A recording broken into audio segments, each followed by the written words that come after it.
It is indeed with an extremely heavy heart that I have to address you again this afternoon. Honorable Speaker, if you can recall, this morning I rose to plead with you to give directives to whoever is concerned to remove the blockade that is around Parliament. Honorable Speaker, the situation has now turned from bad to worse. Honorable Speaker, if you may want to know, my office is just next to the Mzee Jomo Kenyatta Mausoleum. The whole of this afternoon, I won't been able to sit in the office because the police are firing tear gas canisters, throwing tear gas canisters, and there are no people. They have blocked the entire Parliament or avenue. And not town, I'm talking about Parliament. Honorable Speaker, in the morning you did direct the clerk and the sergeant at arms to establish what is the situation and report back to you. I don't know if they ever reported back to you. I am not concerned with whatever else is happening for now. But my concern is that Parliament has been blockaded. Parliament has actually been put under siege. And this is creating unnecessary tension in the country. Under siege. And this is causing unnecessary tension in the country. I said in the morning that we are not under a state of emergency. And this country is not a police state, Honorable Speaker. So can we address this matter? Because this is the House that addresses issues concerning the people. This is the highest organ of our democracy.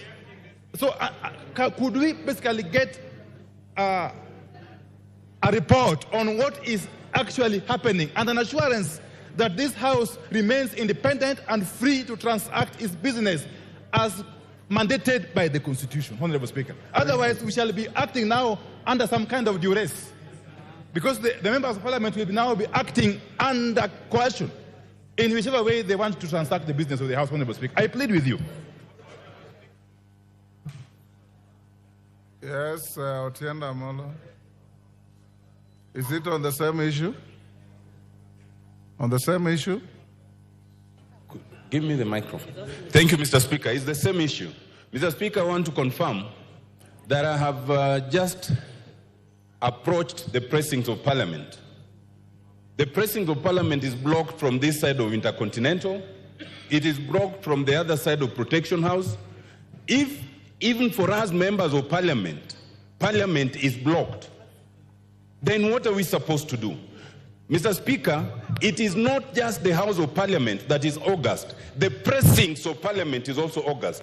And I think, Mr. Speaker, you should give direction that our orderlies open access to Parliament. There is no reason to blockade Parliament.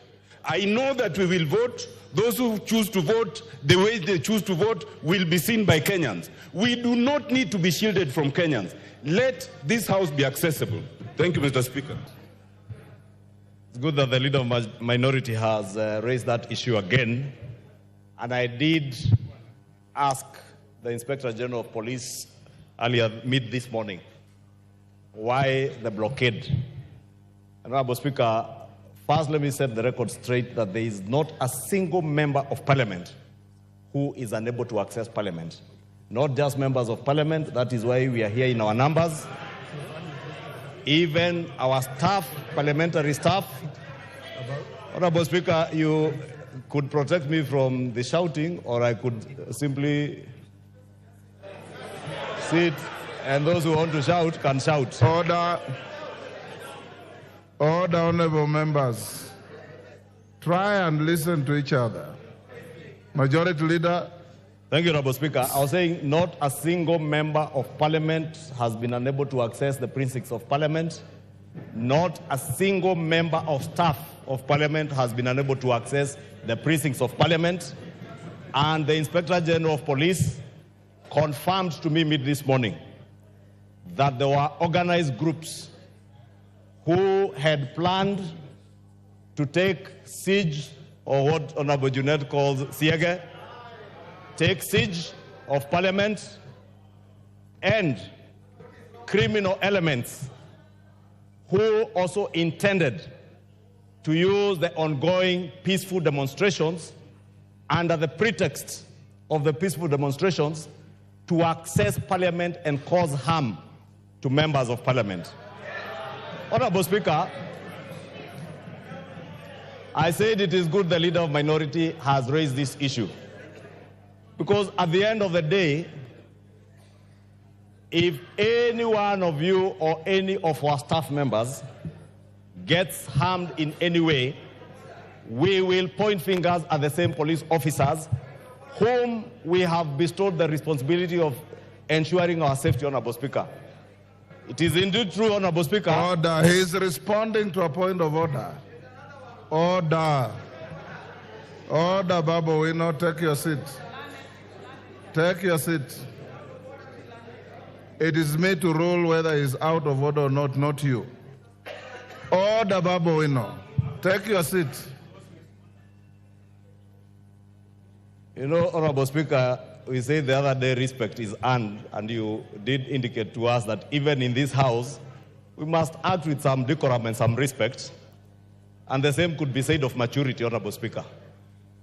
That you have to exhibit maturity in the House to earn your respect, Honorable Speaker. I was saying, Honorable Speaker, Order. in the endeavor to protect not just the safety of members, but the institution of Parliament, the Inspector General of Police indicated to me that they have taken adequate security measures to ensure that every member of Parliament who wants to access Parliament can access Parliament. Members can vote willingly, not under coercion, not under duress, to vote willingly, either for or against the finance bill that we are coming to vote. And Honorable Speaker, just in relation to what Honorable Tiende Amolo has said, it is true, we know the kind of intimidation that has been out there. But none of these members in this House is here as a coward. They are here to exercise their mandate as bestowed on them by the Constitution of our Republic, Honorable Speaker, and they will vote willingly. They will not be coerced by anybody. The police are not here to tell you how to vote. Let them do their work, and let us do our work from inside Parliament. Those who want to shout and excite crowds outside there like Babu Owino, they could do so. Or they could go parade themselves with the people parading themselves outside there. But not in this chamber. He must behave in a mature way, not the indecent, immature, imbecile manner he behaves. Order. Order, honorable members. Babu Wino, take your seat. Order, Angela. Order, members. Order, Honorable Angela. Order.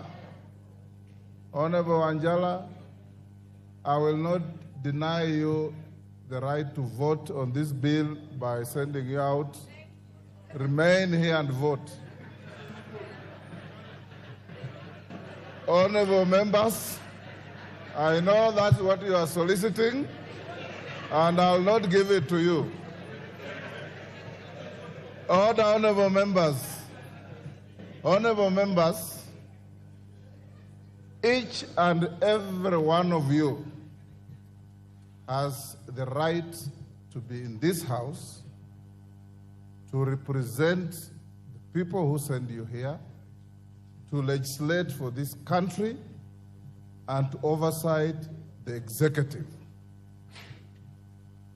In coming to this Parliament, nobody, and I mean nobody, has any color of right, either in law or in fact, to prevent you from coming to do your duties.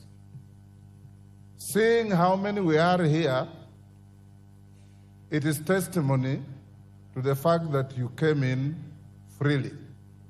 Secondly, the grounds of Parliament, as stated by Senior Counsel Otiende Amolo, are hallowed grounds, are protected grounds. And that's why no member can be arrested or served with any court summons or processes within the precincts of Parliament. You are protected to that extent. Beyond the precincts of Parliament, the Speaker and the administration of Parliament have no jurisdiction. Our jurisdiction is here, in the chamber, and within the precincts of Parliament. I instructed the majority leader, after Honorable and I raised the issue, to get in touch with the police and speak to the Inspector General and bring him to the attention that whatever law enforcement activities going out there should not in any way interfere with your legislative work. And I've been in this precinct since 6 a.m. this morning. No single member has come to me to report of any prevention or harassment or interference in coming to their work. If I got any information or report, I'll act on it. 20 minutes ago, I had a meeting with the Sergeant at Arms and his team to ask them if they have any report on security issues around Parliament. They indicated to me that they are hearing noises out there, but within the precincts of Parliament, they have no report to make because there are no incidents. That being the case, honorable members, I want to encourage you. So far, so good. You have debated this bill with extreme decorum and intellectual industry. You've done such a fantastic job. There could have been a few errant members, but all of you have been very good. Kenyans have watched each and every one of you speaking to this bill. Now that you have reached the level of going to vote, I want to encourage us to carry the same honor to the people who sent us here. That we are here to protect their interests, not physically, but intellectually. We must be conscious of the fact that we are the conscience of this country.